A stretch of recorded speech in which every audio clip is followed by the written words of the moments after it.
వీడియోలో మేము చెప్పే లెవెల్స్ అన్ని ఓన్లీ అవగాహన కోసమే. దీంతో మీరు ఎలాంటి బై అని సెల్ గానీ రికమెండేషన్స్ అనుకోవద్దు. మీ అనాలిసిస్ చూసుకొని దాని తగ్గట్టే మీరు ట్రేడ్స్ అనేవి తీసుకోండి. ఎందుకంటే మేము సెబీ రిజిస్టర్డ్ ఏం కాదు. మాకున్నటువంటి కాస్త ఎక్స్పీరియన్స్ మీతో పంచుకునే ఉద్దేశం తప్ప ఎలాంటి బై గానీ సెల్ గానీ కాల్స్ కానీ ఎలాంటి రికమెండేషన్లు మేమైతే చేయడం లేదు. హలో నమస్తే, వెల్కమ్ టు జిందగీ మీడియా. నేను ప్రదీప్ రెడ్డి. ఈరోజు మార్కెట్లు చూసారు కదా, మొత్తం రేంజ్ బౌండ్ అటు ఇటు కడక్కనే తిరిగినాయి. పెద్ద ఈరోజు బయింగ్ సైడ్ అయితే పెద్ద ఆపర్చునిటీస్ ఏం రాలేదు. అంటే ఎవరైతే బై చేద్దాం అనుకుంటున్నారో ఆప్షన్ బై ఎవరైనా చేసినా కానీ పెద్ద ఆపర్చునిటీస్ పెద్దగా అయితే ఏమి రాలేదు. అక్కడక్కడనే తిరిగింది. నిఫ్టీ 50 పాయింట్ల లాభంతో ముగిసింది. ఇక సెన్సెక్స్ ఒక 115 పాయింట్ల లాభంతో ముగిసింది. బ్యాంక్ నిఫ్టీ 135 పాయింట్ల నష్టంతో ముగిసింది. నిఫ్టీ సెన్సెక్స్ లాభాల్లో ఉన్నాయి, కాబట్టి బ్యాంక్ నిఫ్టీ మాత్రం నష్టాల్లో ముగిసింది. మరి మార్కెట్ ముగిసిన తర్వాత మరి ఆర్బీఐ నుంచి ఒక అప్డేట్ కూడా వచ్చింది. ఒక 2 లక్షల కోట్లు డివిడెంట్ ఇస్తుంది కేంద్రానికి అని. దాంతోపాటు ఇక నెక్స్ట్ వచ్చే వారమే మన బడ్జెట్ ఉంది ఫస్ట్కు. కాబట్టి ఆ బహుశా బడ్జెట్ నేపథ్యంలోనే ఎవరు కూడా పెద్ద ఇంట్రెస్ట్ చూపించట్లేదు. బడ్జెట్ తర్వాత మళ్ళీ మార్కెట్లో మంచి మూమెంట్ రావచ్చు. అప్పటి వరకు ఇట్లే రేంజ్ బౌండ్లోనే ఉండే అవకాశం ఉంది. ఈవెంట్స్ ఏం లేవు. మన ట్రంప్ ప్రమాణ స్వీకారం నెక్స్ట్ డే కొంచెం మూమెంటం వచ్చింది. ఇక తర్వాత రేంజ్ బౌండ్లోనే ఉంది. మళ్ళీ ఒక 2-3 డేస్ తర్వాత మళ్ళీ మూమెంటం రావచ్చు. బడ్జెట్కు 1-2 డేస్ నుంచి మళ్ళీ మూమెంటం అనేది స్టార్ట్ కావచ్చు. ఆ తర్వాత చాలా వోలటైల్గా ఉండే అవకాశం ఉంది. మార్కెట్ నెక్స్ట్ వీక్ ఒక 3-4 డేస్ తర్వాత వోలటైల్గా ఉండే అవకాశం అయితే చాలా స్పష్టంగా కనిపిస్తుంది. సరే, ఓవరాల్గా అయితే ఈరోజు మార్కెట్ రేంజ్ బౌండ్లోనే ముగిసినాయి. ఈరోజు ఇండెసిస్ ఎలా ఉన్నాయి ఏంటి అనేది ఒకసారి చూస్తే మెజారిటీ లాభాల్లోనే ఉన్నాయి, కొన్ని మాత్రం నష్టాల్లో ఉన్నాయి. ఇక్కడ oil and gas, bank, finance రంగం షేర్లు మాత్రం కొంచెం నష్టపోయినాయి. ఇక మిగిలిన అన్నీ కూడా లాభాల్లో ఉన్నాయి. మెయిన్గా ఐటీ షేర్లు బాగా పెరిగినాయి. ఈరోజు 1.79% పెరిగినాయి.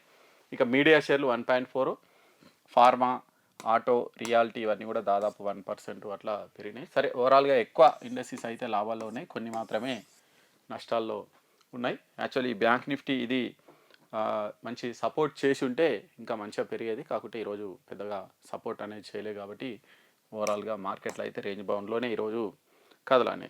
ఇక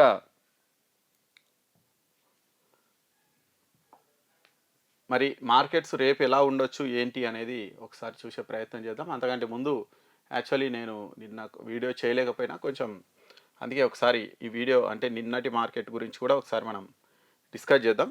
డిస్కస్ చేసి మళ్ళీ రేపు ఎలా ఉంటుంది అనేది ఒకసారి చూద్దాం. ఇది ఈ మార్కెట్ చూడొచ్చు మీరు. మొన్న ఏకదమ్న మొత్తం చాలా కరెక్షన్ అయింది, పెద్ద కరెక్షన్ అయింది మార్కెట్.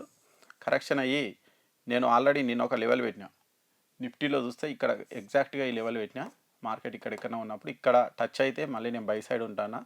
ఎగ్జాక్ట్ దానికి కొంచెం దాదాపు ఆ లెవెల్కి వచ్చి అక్కడ నుంచి నిఫ్టీ అయితే రిజెక్షన్ వచ్చింది. సరే, ఇది ఇంత ఫాలో అయింది కాబట్టి దీంట్లో కనీసం ఒక 50% అన్న రిట్రేస్మెంట్ కావాలి.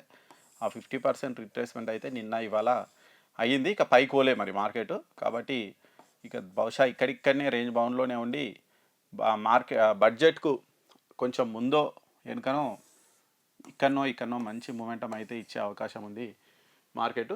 నేను ఇంకొక 2-3 రోజులు రేంజ్ బౌండ్లో ఉండొచ్చు మార్కెట్ అని ఎక్స్పెక్ట్ చేస్తున్నాం. మరి చూద్దాం, ఆ రేంజ్ బౌండ్లో ఉంటుందా, రేపు ఏమైనా మంచి మూమెంటం ఇస్తుందో చూడాలి. చాలా రోజుల నుంచి మార్కెట్ రేంజ్ బౌండ్లోనే ఉంది. ఇక్కడ చూడొచ్చు, పెద్ద మూమెంటం అయితే లేదు. అగ్రెసివ్గా ఇక్కడికనే తిరుగుతుంది. ఓ రోజు పైకి, ఓ రోజు కిందికి. దాదాపు ఒక 2 వీక్స్ నుంచి మార్కెట్ అయితే రేంజ్ బౌండ్లోనే తిరుగుతుంది. ఓకే, మొన్న ఒక్కరోజు మూమెంటం ఇచ్చింది, మొన్న ఫ్రైడే రోజు. మరి ఆ ఒక్కటి మనం చూడొచ్చు.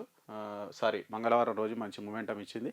ఇక ఆ తర్వాత మళ్ళీ రేంజ్ బౌండ్లోనే ఉంది మార్కెట్. మనం నిఫ్టీ చూస్తే ఇక బ్యాంక్ నిఫ్టీ కూడా చూద్దాం. బ్యాంక్ నిఫ్టీ కూడా దాదాపు అట్లే ఉంది. ఇదిగో చూడొచ్చు బ్యాంక్ నిఫ్టీ.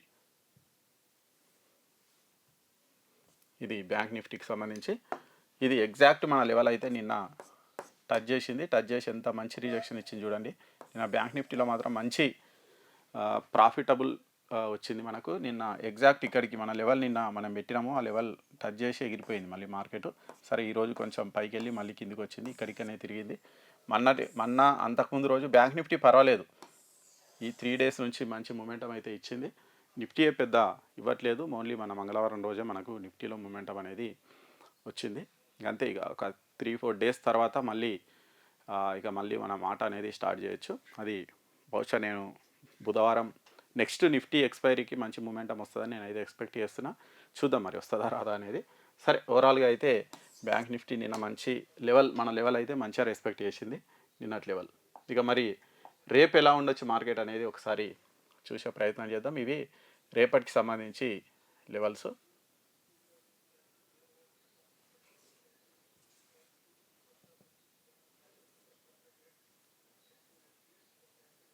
ఓకే, ఇవి రేపటికి సంబంధించి మార్కెట్ లెవెల్స్. రేపు మార్కెట్ ఎలా ఉంటుంది అనేది ఒకసారి చూసే ప్రయత్నం అయితే చేద్దాం. ఇవి రేపటికి సంబంధించి లెవెల్స్. ఇక్కడ 2 ఎల్లో లైన్స్ పెట్టినా. ఈ ఎల్లో లైన్స్ 23,205, 23,155.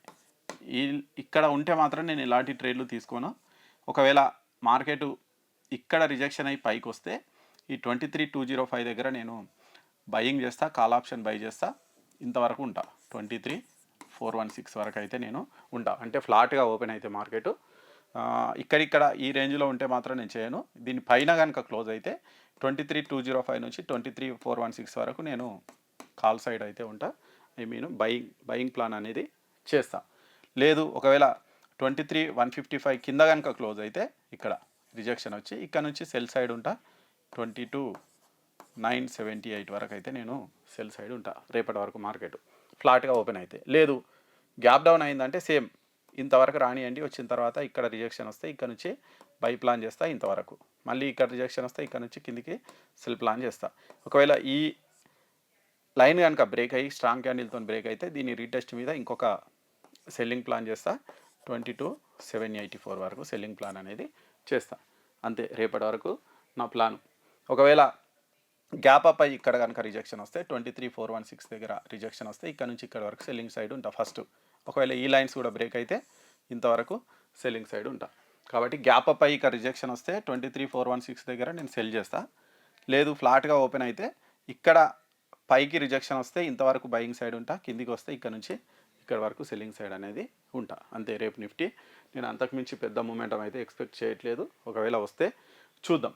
ఇక అగ్రెసివ్ బయింగ్ చేయాలంటే ఇది బ్రేక్ కావాలి. మళ్ళీ ఇది స్ట్రాంగ్ క్యాండిల్తో బ్రేక్ అయితే ఇక్కడ నుంచి ఇక మార్కెట్ మళ్ళీ పైకి వెళ్ళే అవకాశం అనేది ఉంటుంది. ఇది దాటి ఈ స్ట్రాంగ్ క్యాండిల్తో బ్రేక్ కానంత వరకు మార్కెట్ అయితే ఇక్కడికనే తిరుగుతుంది. కాబట్టి ఇది ఇంపార్టెంట్ లెవెల్ చూడండి. 23,416 అనేది చాలా ఇంపార్టెంట్ లెవెల్. అది బ్రేక్ అయితేనే మార్కెట్ మళ్ళీ పైకి పోయే అవకాశం ఉంది. అప్పటి వరకు ఇక ఇంతే ఈ రేంజ్లోనే తిరిగే అవకాశం అనేది ఉంటుంది మార్కెట్ చూడండి. ఇక బ్యాంక్ నిఫ్టీ చూస్తే ఇవి బ్యాంక్ నిఫ్టీకి సంబంధించినటువంటి లెవెల్స్. సేమ్ బ్యాంక్ నిఫ్టీ కూడా ఇక్కడ 2 ఎల్లో లైన్స్ ఉన్నాయి. 48,731 ఒకటి, 48,595 ఒకటి. ఈ రేంజ్లో ఉంటే మాత్రం నేను సేమ్ ట్రేడ్ చేయను బ్యాంక్ నిఫ్టీలో.